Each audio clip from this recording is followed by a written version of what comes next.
I'm a CSI agent, and I'd like to talk about one of my cases. For those who don't know, CSI stands for Forensic Investigations. Our agents are usually the second to arrive on scene, immediately after the police or sheriffs have completed their initial investigation. It's our turn to start collecting evidence to help as much as possible. We try to prove innocence or guilt based on the evidence. My name is Jim Lee, and I usually work with Bobby. Her real name is Roberta, but she prefers to be called that by her colleagues. She is a very attractive woman, but when it comes to work, she is completely focused on business. We were in the office when the call came. 2 people were shot to death in a motel room. The suspect was found at the crime scene with a gun in his hands. Bobby and I headed to the motel. Looks like this was one of the easy ones. It's not every day that a suspect is standing there holding a murder weapon when the police arrive. When we arrived, we spoke to the lead officer. He told us that they received a call about a shooting. When they arrived, they entered the room. The door was unlocked and ajar. There was a white woman lying on the bed with a black man on top of her. The officer also told us that the suspected shooter was standing there with a gun in his hand and dropped it when they entered the room. He looked at the officers and said he didn't do it. He didn't say anything else. He was shocked and confused. Of course, they did the standard handcuff procedure and read him his rights. He refused to talk. While we were talking, another officer led the suspect out of the room in handcuffs. I looked up and saw that it was my friend, Mark. He saw me and said, "Jim, I didn't do it. I didn't do it." My stomach dropped. We went to high school together. The last time I saw Mark, he was saying that he seemed headed for divorce if he didn't kill her first. Now he won't have to worry about divorce. The picture was not in his favor. Maybe he was going crazy and had an attack of amnesia. I don't know. But I hope the evidence will tell us the truth. He's at a crime scene, gun in hand, his wife in bed with a black man. God, how could he deny all this? Perhaps he was counting on an insanity defense. Bobby and I began our task of gathering information. We finished collecting evidence and went outside to inspect the place. We followed procedure and looked for witnesses, tire tracks, and anything else that could help us.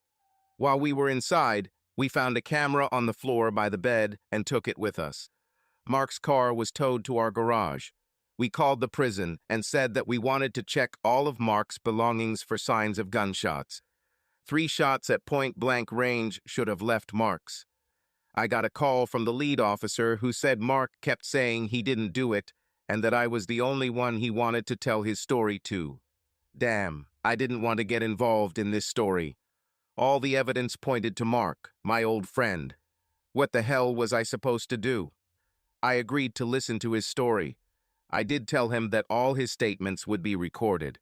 I still have a responsibility to do my job right.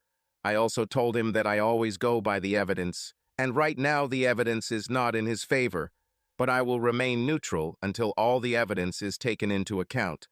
I also warned him that if the case went to trial, I would have to testify about the evidence. This will include everything he tells me now. I asked him if he still wanted me to listen. He replied, "Yes, Jim, I trust you to make the right decision," and began to tell his story. I turned on the recorder and sat back in my chair, listening. I didn't know what to do. I had caught Susan cheating on me over and over again, and now I was trying to figure out how to respond. We haven't gotten along for a long time. We were married for 5 years before problems started. We have 2 children, Mark Jr. and Kayla. As you know, Jim, Susan and I got married right after high school. I started working in one of the local factories, and she got a job with her father in the insurance company. Her father is rich, but not crazy rich. He is famous in our area and has great influence. He didn't like Susan dating me at school because I was a popular jock, but of course he told everyone I was dating his daughter. As luck would have it, I broke my leg in the last football game of my senior year. Chances for a scholarship are gone. I wasn't smart enough for an academic scholarship, so college was out. My parents wanted to try to pay for my education. but I told them not to spend the money. I didn't even know what I wanted. After finishing school and my leg healing, my father got me a job in a factory. The work was hard, but well paid. I have tried my best since my father got me into this position. He just died last year. I miss him very much. He was too kind and died too young. Of course, after Susan's father found out that I wouldn't continue my education, he told Susan that he didn't want her to date me until she was pregnant. He was furious, but there was little he could do. Susan and I got married before she started to noticeably get rounder. Her father wanted her to wear a white dress. Of course, when the child was born, everyone understood. Or the baby was born 3 months early due term. Wethy were happy, got a small place to live and settled down. Of course, Susan's father and I never got along. I wasn't good enough for his precious little girl. We moved on and life seemed good. We had arguments like all couples, but her parents always intervened. She said she wanted to work and not stay home with the children. She began working for her father as a secretary in his agency. My mom looked after the children. Susan hadn't even been working for 3 months when our personal life began to decline sharply. She was always too tired or not feeling well. One morning she was getting dressed and put on a short skirt. She wasn't wearing underwear. "What the hell is going on? Are you not wearing panties now?" I asked. She didn't look worried at all. "No, I stopped wearing them 6 months ago. For some reason, I kept getting an infection about every 3 months, and when I went to the doctor, she told me to go without panties." "What about these periods of women's days?" "Of course, then I have to wear them, and it's only for a week. What do you think I'm doing, showing my ass to the world? Most women I know don't wear panties unless they have to." I didn't know what to think. I always thought that most women wore panties. I don't check every woman's butt for panty lines. I knew I would do this from now on. Our sex life had not improved, and all I could imagine was my wife running around showing her ass to everyone. I was talking to a couple of women I was friends with and asked them if they wore panties. They laughed at me until I told them I was serious. "Well, Mark, to be honest, I wear it and I don't. When I wear shorts or pants, I usually don't wear them. If I'm wearing a skirt or dress, yes, I definitely am. I know guys are going to try and look up my skirt, and I don't always seem to sit like a lady. Carol was probably my best friend. If I weren't married, I know I would want to date her. She was always nice and friendly. She was one of the few women I could talk to about my problems. Thank you, Carol. I appreciate your honesty. And yes, I'm trying to look at your skirt too. You're wearing blue panties today," I laughed. "Guys do it. I don't know anyone who doesn't. Maybe not all guys and pigs, but a girl in a short skirt or dress always attracts their attention. So what about Susan? I wonder if she told me the whole truth. I constantly read stories about cheating wives. I think working women are at greater risk of having an affair. Sure, stay-at-home moms may cheat, but working women are attacked every day. It would seem that they need to become stronger in their marriage to withstand the onslaught of persecution. If women also went without panties and men noticed it, wouldn't they be harassed more often? So, I thought, if you take a young, pretty woman like Susan in a not-so-great marriage, and she's out there all day with men staring at her pantless ass, our marriage will be in deep shit. I needed to do something to try and get her back. When she got home from work, I told her that my mom would watch the kids and we could go out to dinner. She grumbled something, but agreed to go. It didn't go very well. All she talked about was herself, her new friends at work, and how much fun they were. This got me thinking.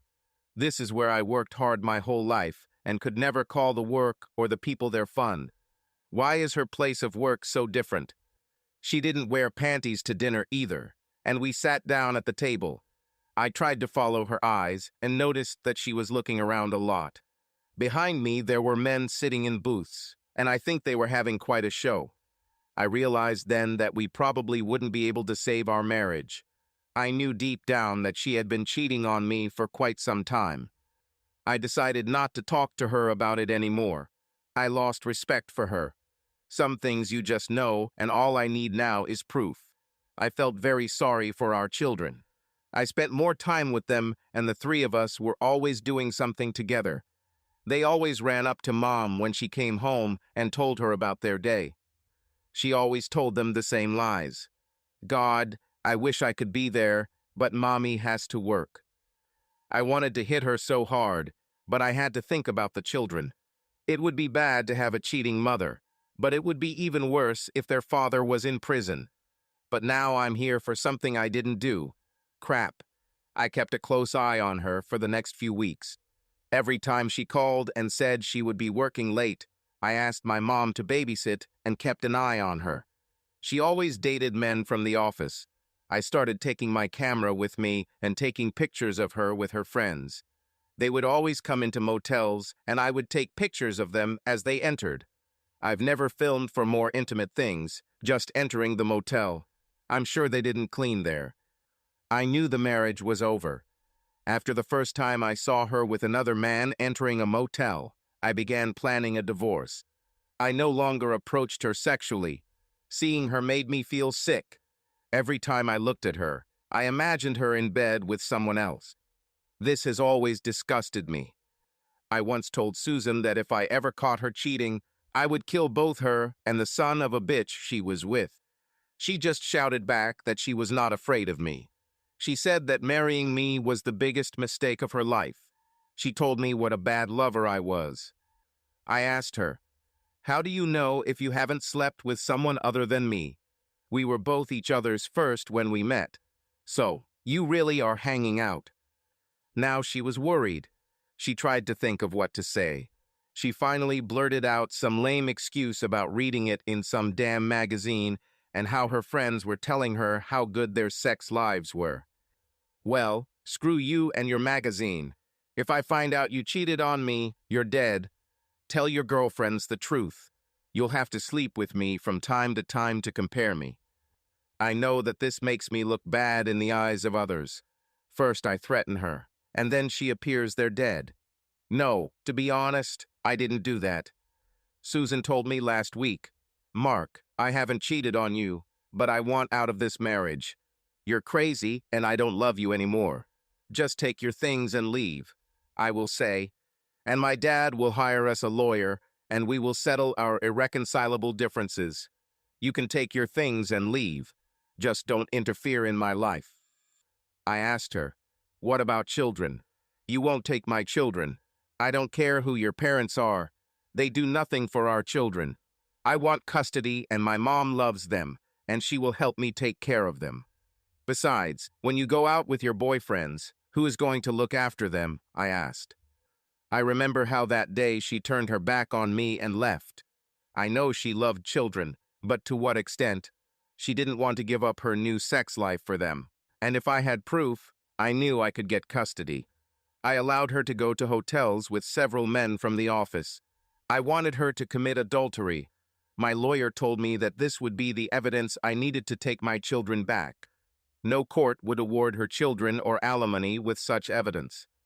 Yesterday, when I came home, I heard her talking on the phone to her boyfriend.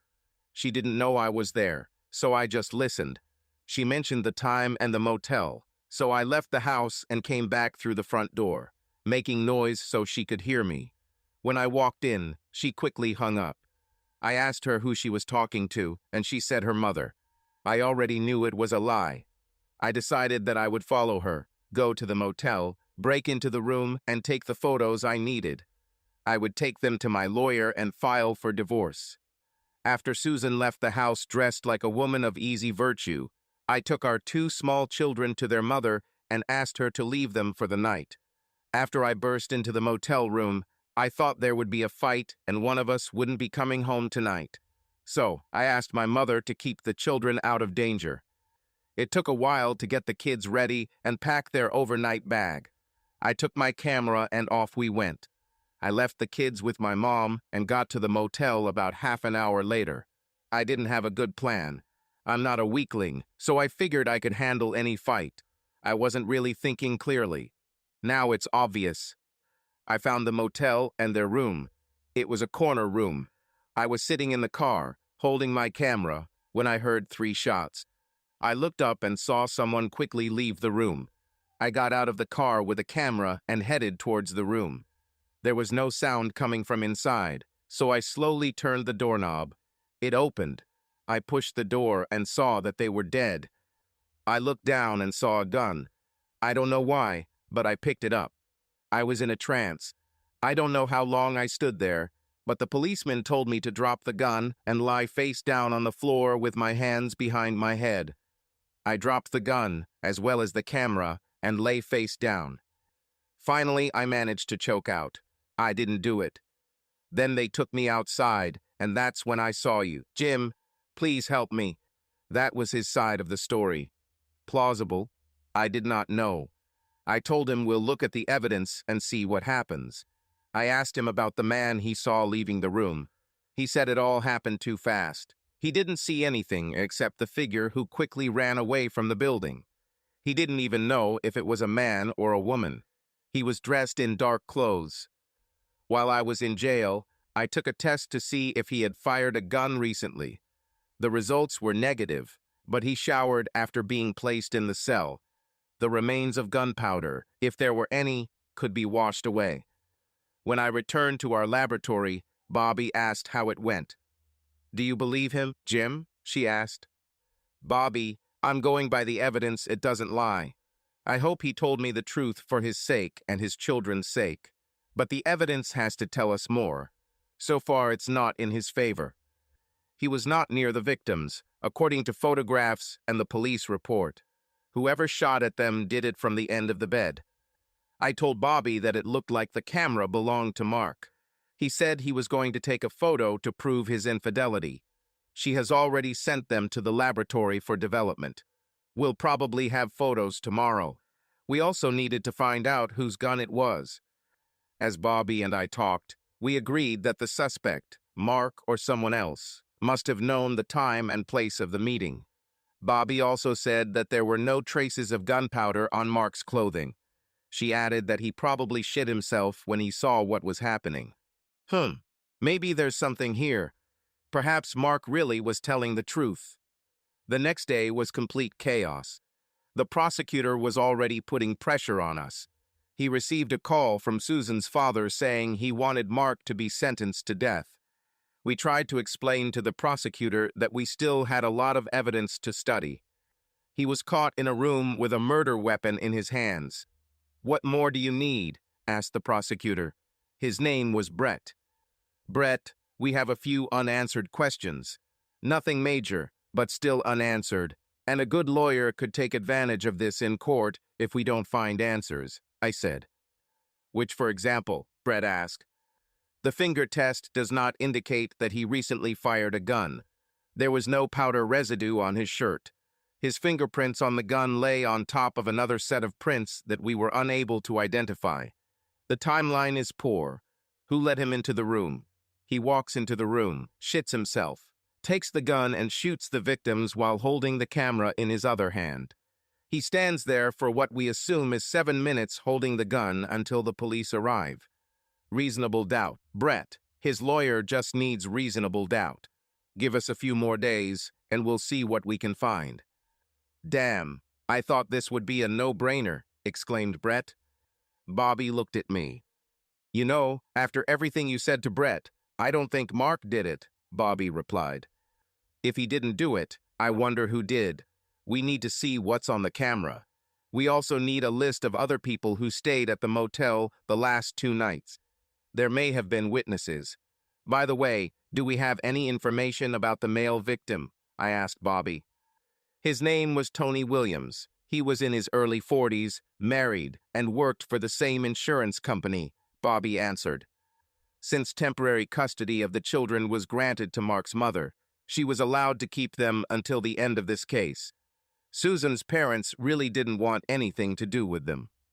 The next day, Bobby brought all the photos. Mark had a digital camera with over 100 pictures. There were at least 20 different men on them. At first, we thought that perhaps she was a woman of easy virtue. Eventually, we realized that she just liked having sex with different men. All the photos were of different men. It's surprising that Mark didn't lose his temper. He later told us that he thought about children to keep his sanity. We went to the insurance company where Susan worked. Many of the men in the photographs worked there. Mary Brandt met us. She was a receptionist in her 40s, dressed too provocatively for an insurance office, but very attractive for her age. She called Mr. Davis, Susan's father, who tried to tell us that we were wasting our time. We already had a killer, and we needed to go after him. We asked Mr. Davis to speak with us privately. He led us into his office, and we sat down. "What the hell is going on?" asked Mr. Davis. "Sir, there is a small chance that Mark might not be the killer. We need to close a few doors before pressing charges. We have photographs of your daughter with other men. Unfortunately, we need to talk to them, and many of them work here," I answered. "Bullshit. You have your damn killer," he shouted at me. I pulled out some photos of his daughter with several men from the agency entering hotel rooms. "Now, Mr. Davis, I didn't want to bring this up, but we have more pictures of your daughter with other men. I can't believe this happened in front of my eyes. My own daughter. These bastards will pay. Mr. Davis, we need to talk to these men. What you do after this is none of our business, but we need to talk to everyone now." Mr. Davis called his secretary, and she led us into a room where, one after another, 12 different men from the agency entered. They all said pretty much the same thing. Most of them were married or divorced. None were single. It makes you wonder how many divorces could happen because of one woman with a sex addiction. Why are so many men so weak? Besides, she was the boss's daughter. That in itself made her desirable. One of the answers was very similar to the others. She always showed herself off. "What can you do?" some said. Several men denied having sex with her until they were shown photographs of themselves entering a motel with her. The couple even said they would not talk without a lawyer present. We explained that we were just checking information, but if they felt they needed a lawyer, we would agree, but it would be known and perhaps will raise red flag. Most of them talked to us after that. One guy, Bill, was in love with Susan. He wanted her to divorce Mark, and he was going to divorce his wife and marry her. He was very angry when he found out that most of the office had relationships with Susan. When he found out that she was going on a date with Tony, he was furious. He loved her, and she was going to have sex with a black man. Of course, no one admitted to the shooting. We really thought about Bill. He was almost on the edge. He was definitely on our short list of suspects, including staying with Mark, of course. They almost all asked if we were going to tell anyone about their actions with Susan. We just told them that we keep it secret, but their boss knows about the situation. We knew that after we left the office would be a complete mess. We still haven't found any evidence to justify Mark. In fact, he had even more reasons for revenge. Our next stop was Tony's house. We needed to talk to the wife of the black male victim. Her name was Tashika Williams, a pretty black woman in her 30s. She came to the door in a nightgown and a silk robe. "Can I help you?" she asked. "Mrs. Williams, we are from the CSI crime team, and we want to ask you a few questions about your husband Tony. Firstly, we would like to express our condolences. We know that now is a bad time for you, but we must gather any information we can get as early as possible. Can we come in?" She looked a little worried, but invited us in. We asked all the basic questions, including, of course, her whereabouts the night before. "Look," she said, "Tony and I talked about divorce. We didn't get along very well. He started cheating on me, and I kicked his ass a few days ago. I didn't kill him, and besides, didn't you catch a guy with a gun in your hand?" she asked. "Yes, there is a suspect, but we are not sure that he is the killer. We must check all the evidence. Where were you last night, Mrs. Williams?" At that moment, a man came out of the corridor. "What's going on, Tashika? Who are these people?" asked the man. "They're investigating Tony's murder. They want to know where I was last night," Tashika laughed. She was in bed with me. Damn it. If it's any of your damn business, the big guy replied. May I know your name, sir? I asked. Angel White. If it's any of your damn business. Tashika and I were here all night. If you want, go and check our damn sheets. Stupid damn Tony quit the bag for the sake of that fat-ass Tamara. What a damn fool. Tamara? Who is Tamara? I asked. Tony's new girlfriend, or at least she was. Wasn't she killed at the same time as Tony? Asked the angel. Do you have Tamara's address? We'd like to talk to her. I answer your question, Tamara wasn't with Tony last night. Sorry, we can't give more information right now. Tashika said, be careful when you go to Tamara. Damon, her husband, is crazy. I don't know if he found out about Tony and Tamara. Bobby and I left Tashiki's house. What a mess. Mark's wife slept with anyone. He could have been accused of killing 2 people. Susan's father did not know that 12 of his agents slept with his daughter. One of the men, Bill, loved his daughter and was willing to divorce his wife in order to marry her. The last person Susan slept with was a married black man whose wife had thrown him out and was already sleeping with another man. Now we found out that Tony had a girlfriend and she was married. It certainly wasn't as simple as the prosecutor had hoped. We stopped at Mark's mom's house on the way back to the office. We had a couple of questions for her. Mrs. Moore, I'm Agent Jim Lee, and this is my partner, Agent Bobby Burke. We're investigating Mark's case. Can I talk to you? I asked. Of course. Officer, is my Mark okay? I know he didn't do that terrible thing. He's a good father and was a good husband. He just wanted a good marriage and a happy family. I don't like talking about dead people, but Susan was a bad woman. She had 2 wonderful kids, and she never spent time with them. Oh, sorry, officer, I'm starting to talk and I can't stop. All for the sake of my Mark, she replied. Mrs. Moore, do you know if Mark had a gun? I asked. Yes, he had one. His father gave it to him before he died. He keeps it here in my house. Come, I'll show you. She opened the drawer and revealed a 9 and Luger. She said he kept the bullets in another room because of the children. He sometimes took him to the shooting range. He also had 2 guns that were kept locked in the basement if we wanted to see them. Did you know that he was going to run into Susan that day? I asked. Yes, he took his camera to take photos. I told him not to go, but of course he didn't listen to me. He just wanted to get out of this bad marriage and keep his children. There was no way he would have shot Susan and that man, she replied. Thank you, Mrs. Moore.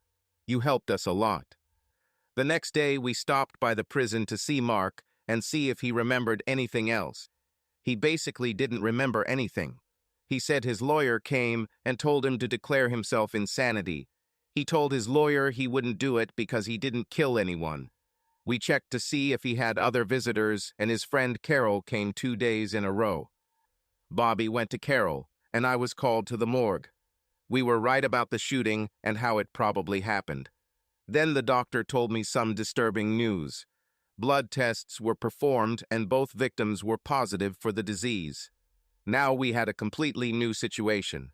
I called Mr. Williams and told him to gather all his employees for a short meeting in the afternoon. After he objected, I told him that his daughter Antony both were sick and he may have an epidemic if it is not controlled quickly. He agreed to set up a meeting. I told him not to tell anyone about this. We didn't know where the infection started, but everyone needed to be aware together. Bobby returned from her conversation with Carol. She told me she believed Carol was in love with Mark. According to Carol, they were best friends, but were never close. She was ready, but Mark said he wanted to wait until after the divorce. He didn't want to cheat just because Susan did it. Bobby also said Carol claimed she was home alone the night of the shooting. This probably adds another possible suspect. We attended an insurance company meeting. There were about 30 employees there. They were all at the meeting. I was the first to speak. I simply told them that when Tony and Susan were autopsied, they found that they were both sick. The hall became completely silent. This meant that anyone who had sex with one of them could also become infected with the virus. The sanitary inspector took the floor. He explained that anyone who had sex with one of them needed to be tested for the virus. Also, their spouses and significant others who had unprotected sex with them should be tested.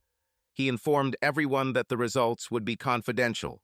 He also told them that even if they had unprotected sex, it did not automatically mean they had contracted the virus.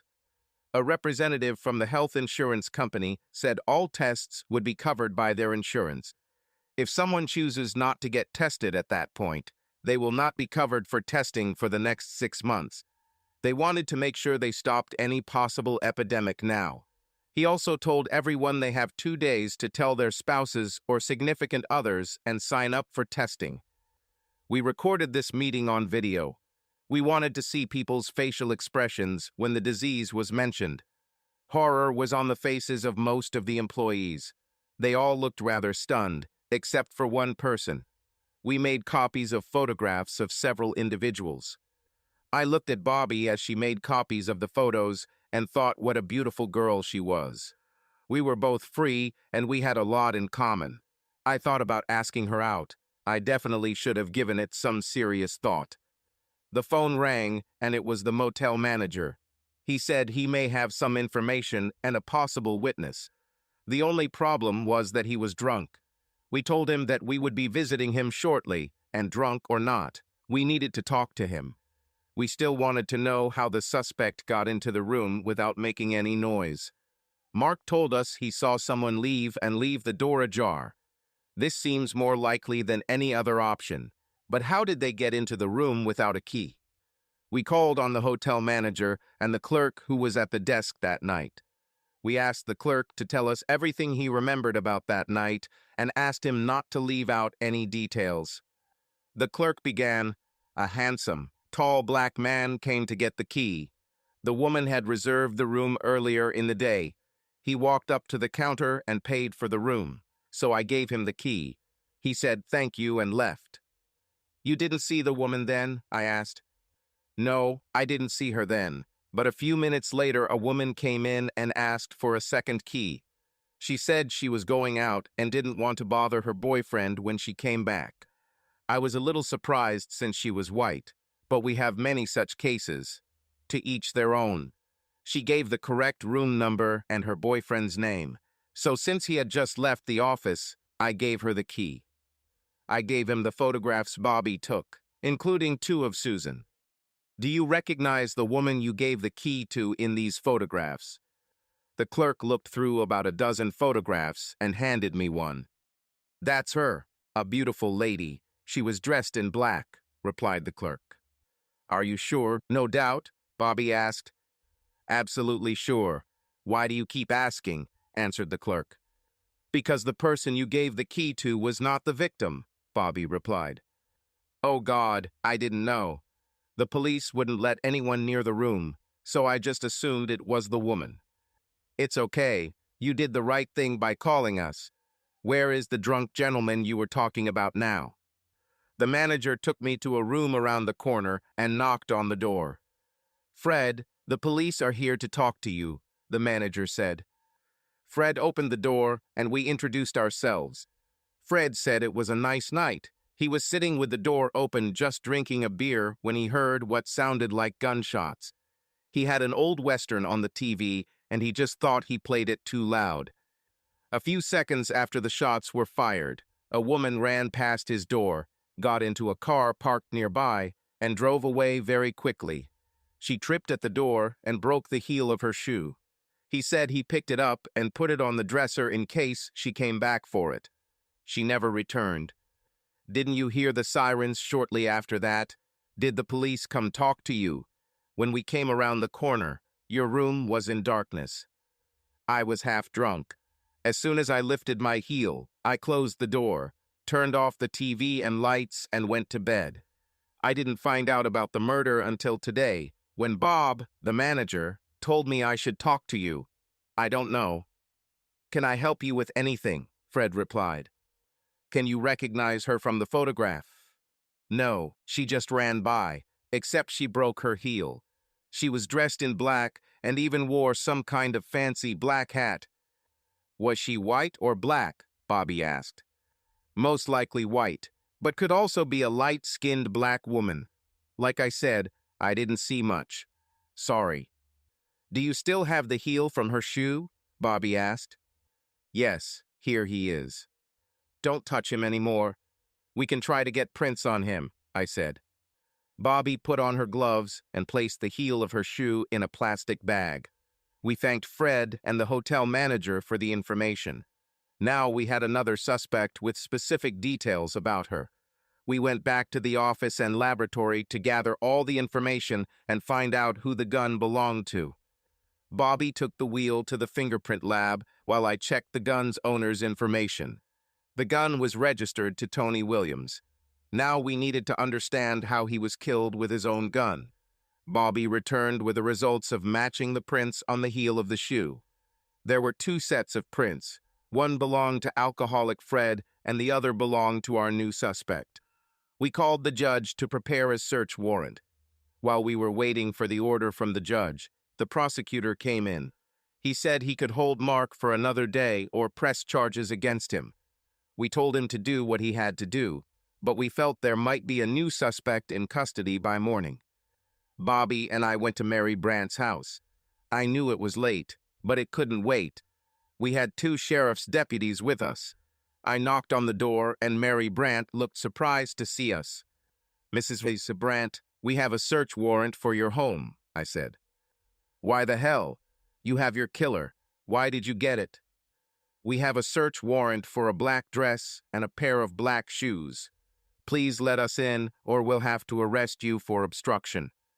She let us in and sat nervously on the sofa without saying a word. The officers went to her bedroom and brought back 2 black dresses. We didn't know which one she was in that night, so we took both. Bobby came out of the garage and brought out a pair of high heels with one heel missing. She found them in the trash. Mrs. H. Brandt, these items will be returned to you as soon as we have completed the necessary tests. Sorry for the inconvenience, but we needed this information, is a standard phrase we say when we collect evidence. We went back to the lab and Bobby ran a powder residue test. There were gunpowder marks on the front of one of the dresses, and the heel matched the broken shoe exactly. We were pretty sure we had found our shooter, but why did she do it? The next morning, we went to see Mary Brandt at the agency. We took with us a uniformed officer who would make the arrest. Brett, the prosecutor, wanted to come with us. When we entered the office, Mary looked up, and when she saw us, she became frightened and tears began to accumulate in her eyes. We asked Mary to come with us to the interrogation at the station. Walter Davis came out and asked what we were doing. We explained that we were taking Mary in for questioning and would talk to him later. The deputy handcuffed her, which surprised Mr. Davis, and she was placed in a police car and driven to the police station. I started and read Mary her rights. Mary, we know you committed the shooting. We have witnesses who saw you. The clerk when you received the key, and the man who saw you run from the room moments after the shooting. There are traces of gunpowder on your black dress from the shot. We also have a broken heel of your shoe with your fingerprints on it. We know you killed Susan and Tony, but we'd like to hear your side of the story. Mary realized that she could no longer hide the truth. There was no point in denying it any further. We uncuffed her and the prosecutor. Bobby and I listened to her story. I was the queen of this agency until Walter brought his daughter here. I was the one that all the men looked at, the one they dated and slept with. For many years, I chose the best of the best, as far as possible. All attention was focused on me until this woman appeared. Her father thought she could do no wrong. She sat there day after day, showing off her charms to these men. They no longer turned to me for sexual favors, they turned to Susan because she was younger. I hated her. Tony still came to see me. He was one of 2 black men working at the firm. When he first came to me, I agreed because I wanted to experience the fantasy. Once you try black, you won't come back. I fell in love with Tonatini. There was something special. He was very charismatic. He could bewitch a woman. I got divorced 3 years ago and started sleeping with Tony a year ago. About 3 months ago, he told me that I was the best white woman he had ever been with and was going to divorce his wife and marry me. I was so happy. Finally, I shouldn't have hidden the fact that I had this wonderful black husband. He said the age difference doesn't matter. Last week, I developed a rash. I went to my doctor and she ran some tests. She called me the day of the shooting and told me I had bad news. I was devastated. I went to the women's restroom and cried. After I calmed down, I decided that I should continue enjoying life. The doctor said there are some treatments that can help relieve the pain, but there is no cure. An hour later, Tony called me. He was in his office and asked me to reserve a hotel room for him. I thought it was for us, so I agreed and hung up. After confirming my reservation, I was going to call Tony back and tell him about the disease. When I was about to press the button on his phone, caught fire indicator of his call. This meant he was making a call. I don't know why, but I pressed the mute button and overheard his conversation. He called Susan. She was the one he was going to be with that night. After talking to Susan, he hung up and walked out the back door. I cried and went back to his office. Everyone had already left that day. I had extra keys to all the tables. I knew he kept the revolver in the bottom left drawer. I didn't care anymore. I had a terminal illness, and the man I thought loved me was going to sleep with the woman I hated. All I have left is revenge. I knew the motel and the meeting time since I made the reservation myself. I pulled up and saw Susan waiting in the car while Tony got the room key. I was often with him to know that he only takes one key. As soon as they entered the room, I went to the front desk and asked for a duplicate key. The clerk was surprised to see a white woman, but did not ask questions when he gave me the key. I thanked him and then parked my car on the opposite side of the building. I killed them. I threw the gun and ran out of the room without even closing the door. As I turned the corner to get to my car, my heel got stuck in the grill and broke. I went home, sat down, and fell asleep. I didn't know that the murder had been pinned on Susan's husband, Mark, until the next day. I just decided not to get in touch. May I ask why you suspected me? At the sick meeting, you were the only one who wasn't surprised by the news. We took a photo of you along with a few others and got lucky. You said you had sex with Walter. Does he know you're infected? I asked.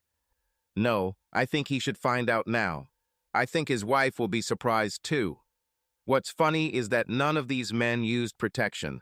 They all seemed like neat men in shirts and ties. It's probably true that you can't judge a book by its cover. Even Walter had sex with me without protection. We've been having sex for 6 years. I wonder who infected me. I'll probably never know. The prosecutor charged her with first-degree murder on 2 counts. We were doing the paperwork and closing up any loose ends when Bobby looked at me and smiled. What? Why are you smiling like a cat that caught a mouse? I asked. Bobby replied, I was just thinking about how this case could make a good TV show for CSI. No, that will never happen. You need some kind of romantic or love relationship between the main agents, I replied. We could do that, couldn't we? She asked. You mean, would you be willing to go on a date with me, Agent Bobby Burke? All you have to do is ask Agent Jim Lee, and the answer is yes, she smiled. Mark was released from prison and Carol was waiting for him. It wasn't easy for the kids for a while, but between Mark's mom and Carol, they should have been okay. Mark and Carol began to meet regularly. They took the children with them whenever they could. Mark's test for the disease came back negative. He admitted to me in private that he and Carol were together. Mary was found guilty of 2 counts of first-degree murder and received 2 life sentences without the possibility of parole. The entire insurance office was in chaos. We don't know how many cases of contracting the disease have occurred, but we do know that there have been quite a few divorces. Walter Davis, Susan's father, took a test, which came back positive. His wife filed for divorce, but did not tell us the result of her test. Tony's wife and her new boyfriend were also tested. We don't know the results of their tests. Now about Bobby and me. I took her on a date. She looked great. A blue satin blouse with the top 3 buttons undone and a short black silk skirt. Bobby, you're beautiful. I can't believe you agreed to date me. Is it because of the hope of a TV show? I joked. No, it's because I've been secretly in love with you since we met. I was just waiting for you to ask me out, she replied. I looked at her hips. Jim, stop looking at my legs. I know you're wondering if I'm wearing panties after this crazy thing. She smiled and laughed. Well, am I wearing it? I smiled. I won't tell you. That's your next case to deal with, she laughed. Subscribe to our channel so that your second chaff doesn't cheat on you, and go ahead and listen to the next story, because this story is nothing compared to the next one. If you're under 18, don't even think about listening to the next one.